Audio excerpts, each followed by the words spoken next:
Magandang tanghali po sa ating lahat mga kabayan. Nandito na naman po tayo sa kabundukan, paakyat. Dahil bisitahin natin muli yung ating tatlong seniors. Yung ating dalawang Maria na makukulit. Na akala mo ay mga teenager pa. Talagang masayang kausap. Hindi iniinda yung hirap dito sa kabundukan. Nanatili pa ring masaya. Yan ang nakakagandahan. No, na masaya pa rin kahit sa kabila ng hirap ng buhay. Nandito ka na naman. Inabangan mo na naman ako. Ha? Okay lang ha? Basta wag mo lang talaga akong habulin. Pag hinabol mo ako, maghabulan tayong dalawa. Nasaan na yung anak mo? Ha? Nasaan na yung anak mo?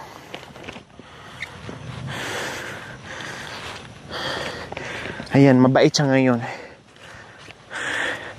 Nung una talagang habulin niya ako. Ngayon hindi na. Kasi siguro isip niya, palagi naman tong dumadaan dito. Nakilala na ako. Oh, good girl. Kasi pag habulin mo ako, nako, pag nakababa, hindi na ako babalik. Kawawa yung dalawang anak natin nandyan. Nandyan kaya sila ngayon? Baka mamaya, kung saan-saan na naman napunta yon. Dahil hindi mapakali.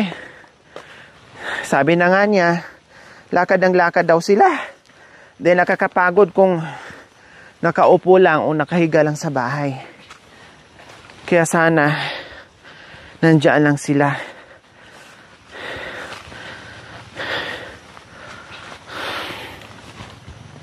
Maraming naawa, maraming natutuwa, no, sa kulit ni Nanay Marisa and Nanay Lina. At ang dami rin nakapansin po mga kabayan na buhat nung nabisita po natin sila ay sumigla silang lahat. Lalong-lalo na si Tatay Junior. Naku po, akala ko nga ay talagang hindi na makakatayo, pero nung nadalaw natin hanggang ngayon ay palakas ng palakas. Talagang kulang lang talaga siguro sa pagkain po mga kabayan. Kasi mahina sila noon. Pero ngayon bigla silang lumakas lalo. Noon na dumating tayo. Kaya salamat talaga. Unang-una ginaguide ni Lord. No, tinuturo yung mga paan natin kung saan pupunta. Tulad nila na nagaantay ng ating pagmamahal. Of course, sa ating mga sponsors, subscribers, followers, auto members, viewers, commentators, sa lahat. Ito po yung nagagawa natin. Kaya manood, without skipping ads, paki-like and share na rin po. Para mas marami pa tayong matulungan na hindi lang sila. Dahil ang daming kawawa dito sa kabundukan. Kaya rain or shine, nandito kami. Hindi tumitigil. Kasi paano yung mga tulad nila na malayo sa kabihasnan? Kung hindi namin susuungin, kung hindi namin pupuntahan. Diba? So, nandito na tayo mga kabayan. Aba, may umuusok.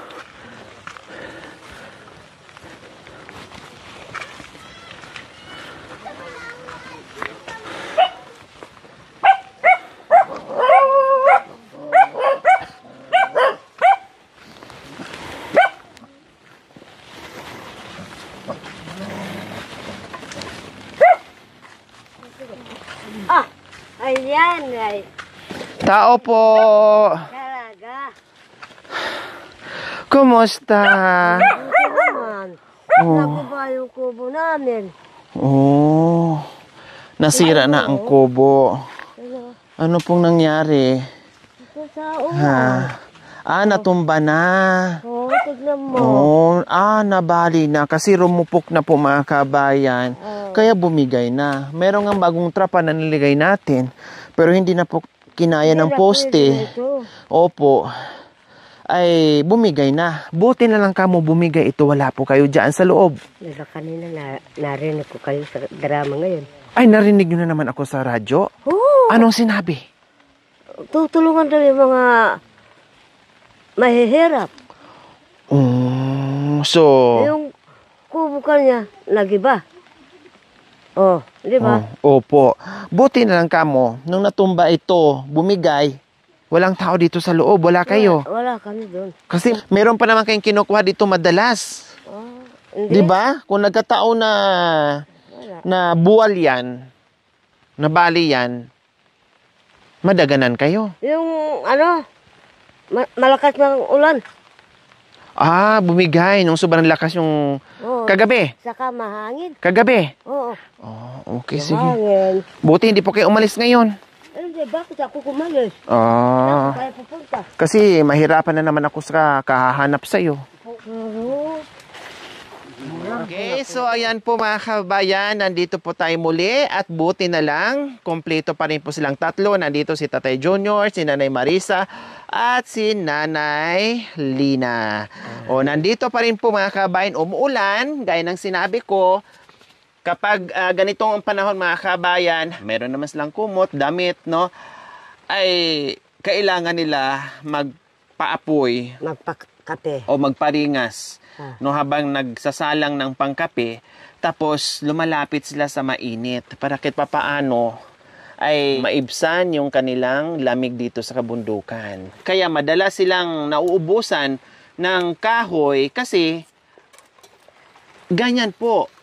Umaga, gabi, kailangan may ganyan. Kasi halimbawa pag natutulog po sila, o pag nakaramdam ng sobrang lamig, babangon po yan sila tapos lalapit sa apoy. Igaganyan nila yung mga kamay nila. Para mainitan. Para mainitan. So, ganyan po. Kaya kailangan nila mag-imbak ng maraming kahoy kasi lalong-lalo na pag ganitong panahon ay mahirap hanapin yung kahoy.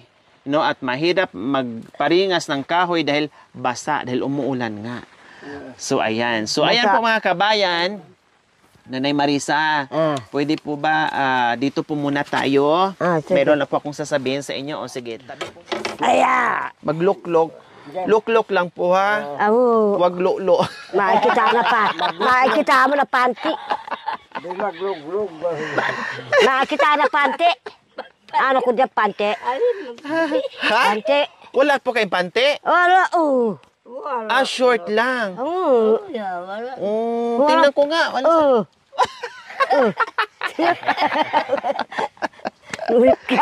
Sige, walang problema. Wala, panty. Bibilang ko kayo ng panty.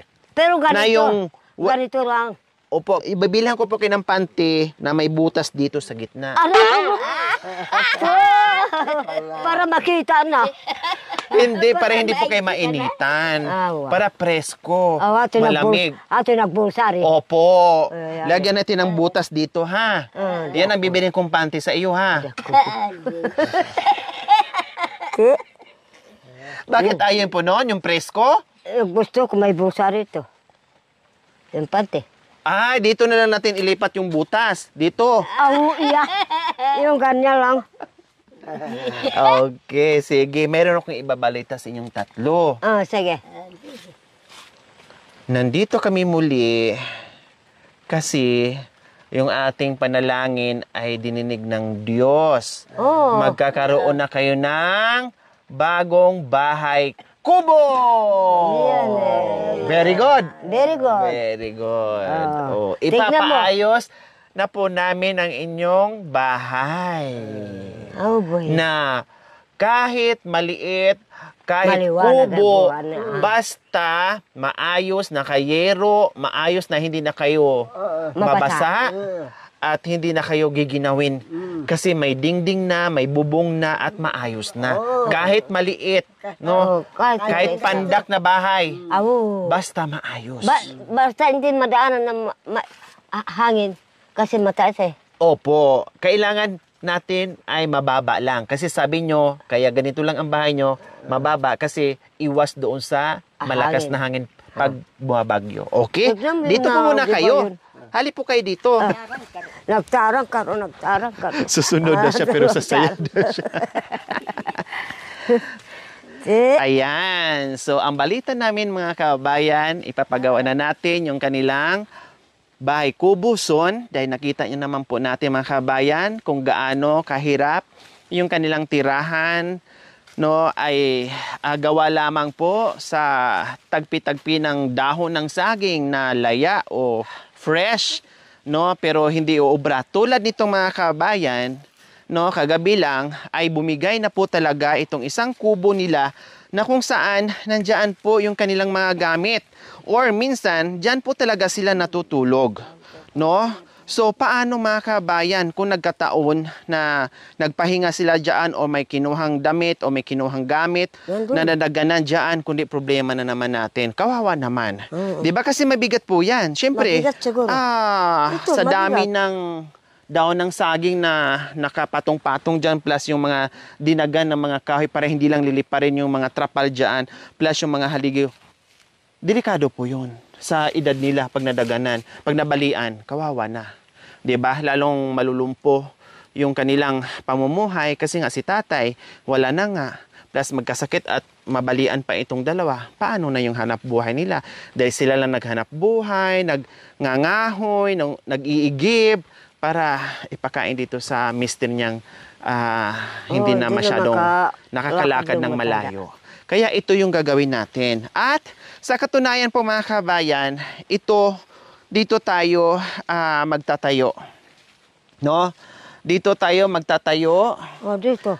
Diba sabi nyo ito hindi natuloy, no? Na nasira na lang yung mga kahoy kasi hindi natuloy-tuloy yung paggawa. Dahil siyempre, mga kabayan, walang pera, walang ipakain o walang gagawa, no, kaya hindi natuloy, kaya nasira na lang siya, naulanan, nainitan hangga't hindi na mapakinabangan.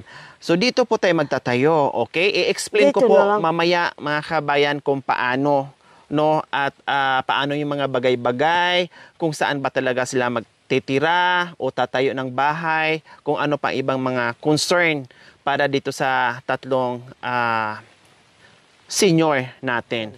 Okay? Sarap. Sarap pa.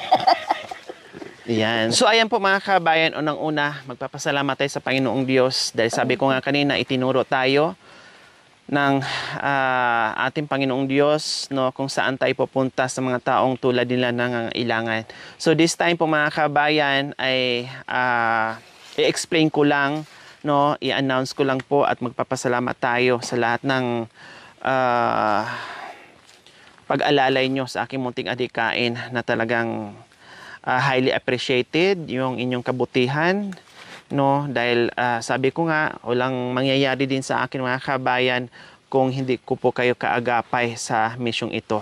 So ngayon po mga kabayan, maghahanap tayo ng siyempre yung panday, gagawa po, no, gagawa po tayo, hahanap po tayo ng panday para gagawa sa kubo po nila.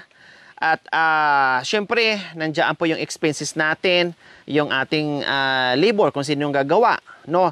At yung ating foods. Syempre, sa araw-araw habang ginagawa mga kabayan, yung ating karpintero po mga kabayan ay hanapin pa natin. Yung ating labor din po mga kabayan, maghahanap pa tayo. And then,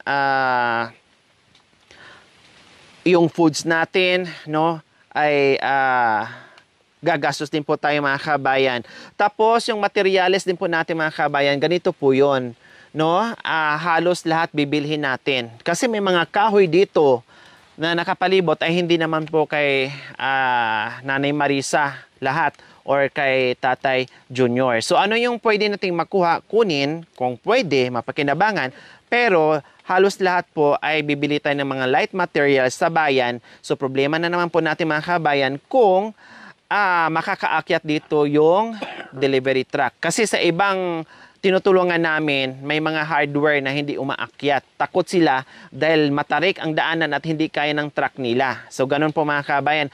Pero itatanong po namin, i-assure namin kung makakapag-deliver po sila dito para makabili tayo ng mga kuko lumber, mga light materials na gagamitin para dito sa kubo nila. Okay, so ito po mga kabayan, other concern po like what I said, ang priority ko po ngayon is bahay kubo ni Nanay Marisa and Nanay Lina and Tatay Junior. So ngayon po, katulad ng mga palanggana, balde, pinggan, baso, kumot, damit, etc., etc., so on and so forth. After po matapos yung bahay kubo nila, so doon na naman po tayo gagawa ng paraan kung ano pang ibang kailangan nila sa araw-araw na bibilhin po natin. Kung ano ang magiging sobra doon sa bahay, kubo na ipapagawa natin, doon po mapupunta sa iba pang kailangan nila, mga kabayan.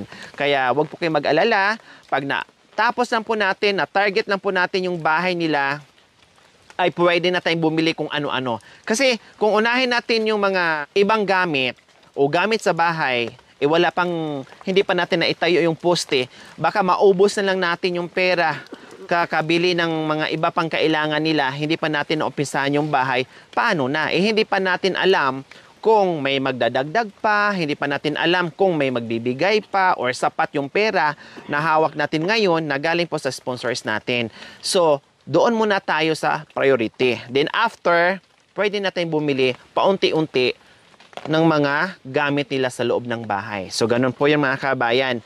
Okay, yung bayanihan po mga kabayan, yung bayanihan is pwede po yun kung isang araw lang po gagawin.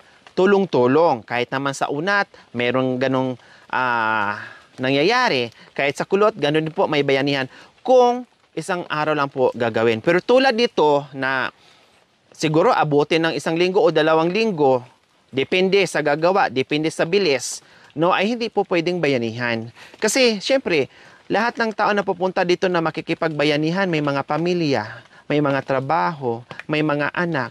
So, kung araw-araw sila dito makikipagbayanihan, paano ang pamilya nila na nag-aantay din sa kanila, na umaasa din sa kanila? So, hindi pwede. Ang pwede lang, bayanihan isang araw, makibayanihan ka, pwede po yon. Kasi may mga pamilya din po yung mga tao na nakapalibot dito. At bibihiran ang tao dito, mga kabayan. Okay. About po sa lupa po na pagtatayuan natin ng bahay kubo nila, wala na pong iba po, mga kabayan. Kasi nakita natin yung palibot, napakalawak ng lupain. Yes, nakikita natin, napakalawak talaga. Ang daming pwedeng pagpwestuhan. Kailang ang tanong, hindi naman po sa kanila yon.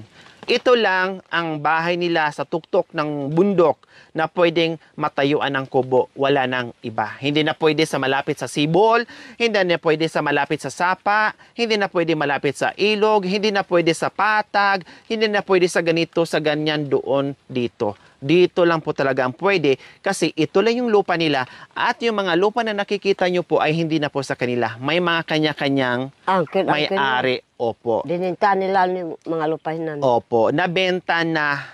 May kanya-kanyang may-ari. Nabenta na yung mga lupain dito. So wala silang ibang choice kundi dito lang po talaga ang pwedeng magtayo ng bahay kubo para sa kanila. Kasi baka mamaya pilitin natin, makiusap tayo. Pwede bang magtayo sila ng dyan, bahay kubo, makiusap? Okay, sige sa ngayon. Sige, okay lang. Sa ngayon, okay lang. Pagdating ng panahon, pag nagkaroon ng hindi magandang pag-uunawaan, palayasin sila. Maraming umingit sa amin. Paano?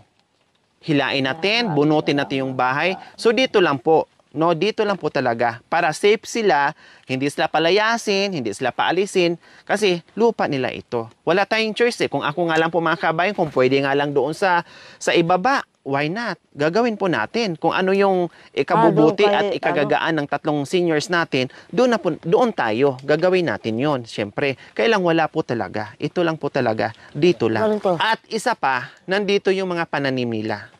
No, nandito ang pananim nila. Baka mamaya ang mangyayari, tayuan natin sila ng bahay, nandoon lang nakatingwangwang, nandoon yung bahay iwanan, and then dito pa rin sila kasi inaalala nila yung kanilang mga pananim.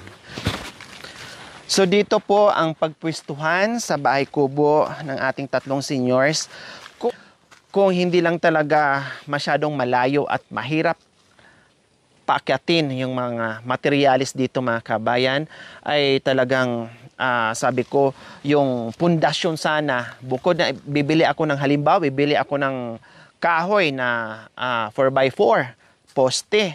Gusto ko po sana, instead na ibaon siya sa lupa, nakabaon pa rin siya sa lupa, pero may semento. So, ang mangyayari po mga kabayan, medyo malaki-laki ang abuti natin kasi lahat ng tao dito ay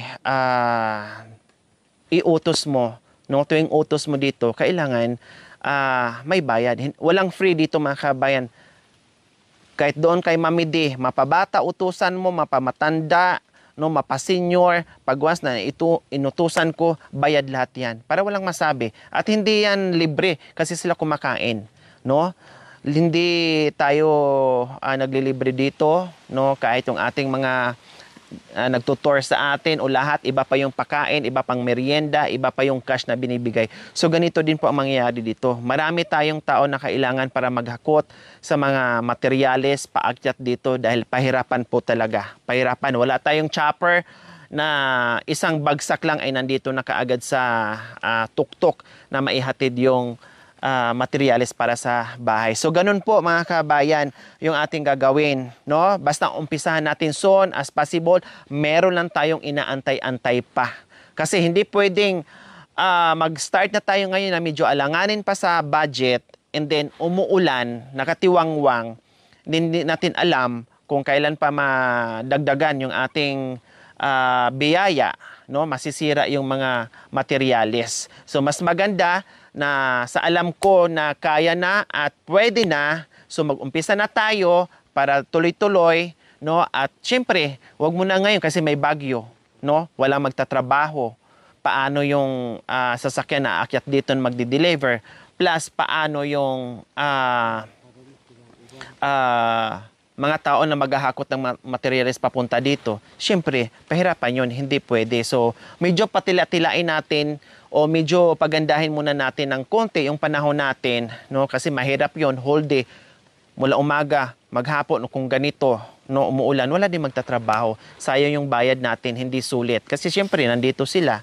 Pag once na nandito sila, bayad na yon. Tapos, tenga yung trabaho, titingnan lang natin dahil hindi magawa-gawa dahil sa panahon na umuulan. So, ganun po mga kabayan. Bahala na. Sabi ko nga, ulitin ko po, yung pagbigay natin o papagawa ng bahay, nakadepende po yun sa sitwasyon, nakadepende po yun sa ating mga sponsor, nakadepende po yun sa budget, no? At nakadepende po yung sa lugar. Kung ano yung makayanan natin, yun na yun. Pasalamatan na lang natin na kahit papaano ay mabago natin yung kanilang bahay kubo. Okay? So, sabi ko nga po, sa other concern po, ay to follow na lang yan. Dito muna tayo. Priority muna natin ang bahay kubo. Kasi ito talaga yung major problem ng tatlong senior. Yung mga iba na mga slight, no, ay pwede na yan to follow unti-unti. Kakayanin na po natin yan. Ang importante, ito muna. Tatay Junior, sabi ko nga po sa inyo kanina, ipapagawa na po namin yung inyong bahay kubo. Masaya po ba kayo? Oo. Ano kami na masaya kami sa bibigay mo sa amin ng bahay. Bakit masaya po kayo? Oo. Bakit? Siyempre, masaya ako magbigay ka ng bahay. Ay, mga bahay. Parang pumabaka. Para hindi po kayo mabasa? Opo, yun po talaga ang purpose namin. Naunahin po namin yung inyong bahay kubo para hindi po kayo mabasa, magkasakit at madisturbo sa tulog nyo dyan pagsapit ng tag-ulan. O, diba? So, antay-antay lang po kayo, Tatay Junior, ha? Kasi gagawa pa tayo ng paraan para maumpisahan natin kaagad yung bahay kubo nyo, ha? Okay. Kayo po, Nanay Marisa, masaya po ba kayo sa balita po namin ngayon na ipapagawa po ang bahay nyo? Siyempre, masaya. Dahil kung tag-ulan na mahirap na, Nababasa kayo. sa karoon namin. Walang dumalo sa amin. Opo, nadatnan ko po dito nung hindi pa nalagay ng trapal na talagang umuulan sa labas, umuulan din dito sa loob. So, Masaya, parang buwan. Maliwanag. ito na yung sinasabi nyo na parang buwan. Liwanag ng buwan. So ito na yun, magiging liwanag na ang buhay nyo kasi may bago na kayong bahay. Tapos, may ilaw pa. Oo. Siyempre, ang tawag ko ang tawag dito, nung wala kaming ilaw, kadiliman. Ngayon, maliwanag na. Opo, liwanag na. Oo. Hindi na kadiliman. Hindi na. Okay, magpapasalamat po tayo sa ating mga sponsors para po dito sa Pabahay Kubo ni Tatay Junior, Nanay Marisa, and Nanay Lina. Maraming salamat po, Sir Romel Butabara, 10,000. Ma'am May Sakay, 1,500. Ma'am Aurora Reyes, 2,000. Ma'am Linda Stain, 5,000. Ma'am Kat Laya, 1,000. Loving sponsor from Canada, 11,000. Ma'am Rosel Villorenti, 3,000. From Ate Vicky and Kuya Ray from Florida, USA, 5,434. Ma'am Marie from Washington, 11,126.60. Ma'am Isabelita Bilo, 1,000. From Ma'am Siralina De La Cruz, 5,740. Ma'am Jocelyn Perez Duval, 10,491.59. Ma'am Mina Lee, 2,000. Ate Mary Jane Busher, 6,116.55. So sa ngayon po, ito po yung kanilang mga sponsor. May mga nagsabi pa na magpapadala. So inaantay-antay pa po natin na kahit papaano habang inaantay-antay din po natin na magiging okay ng konti yung ating panahon. Kaya so far ay okay na yung ating mga sponsor, yung ating donasyon ngayon. Kaya maraming salamat po sa lahat ng magiging sponsor ni Tatay Junior, ni Nanay Lina and Nanay Marisa. At maraming salamat din in advance doon sa nagsabi pa na magpapadala pa sila. So inaantay natin yung iba, no? At nawa ay madagdagan pa po mga kabayan kasi kailangan talaga po namin para matuloy-tuloy yung trabaho, hindi maantala at sufficient yung ating budget, no? Kasi medyo magkakaroon tayo ng malaking expenses dahil nga po sa malayo ito, mahirap, lahat ay kailangan tayo magbayad. Lahat ng kikilos dito ay pakainin mo, bayaran mo, lahat po mga kabayan dahil napakahirap nitong akyatan. Mabigat pa yung dala-dala aakyat dito. Kaya maraming salamat po talaga sa tumugon ng aming panawagan, and salamat din po sa ating Panginoon na binuksan yung mga puso natin na tagpi natin yung ating pagmamahal at makakabuo ng magandang liwanag na bahay kubo para dito sa 3 seniors. Kaya maraming salamat po sa inyo. Ganun pa man po mga kabayan, ipagdasal pa po natin, no, na bigyan pa po sila ng mahabang buhay, bigyan pa po sila ng kalakasan at ma-enjoy nila yung natitirang buhay na ibinigay sa kanila ng Panginoong Diyos. Kaya maraming salamat po sa ating lahat. Siyempre po mga kabayan, huwag niyo pong kalimutan, no, paki-share at likes, no, manood without skipping ads, upang sa ganoon marami pang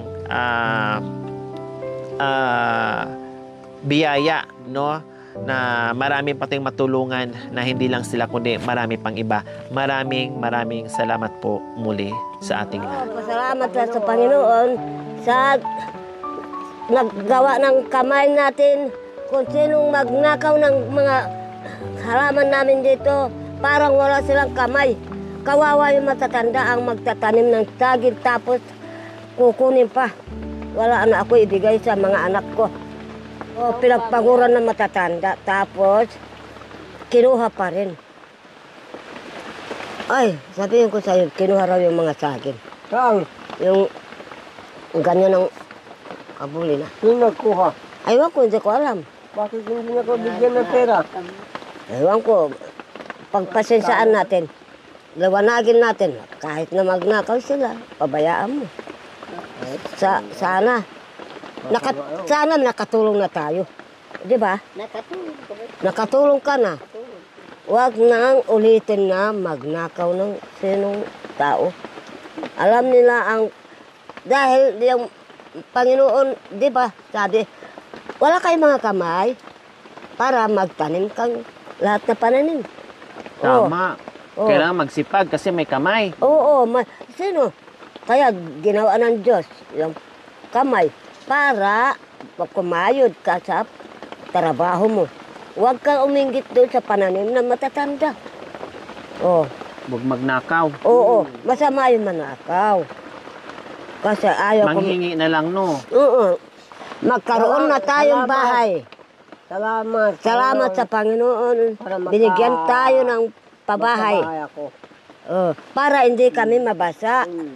Naawa sa amin yung mga Panginoon.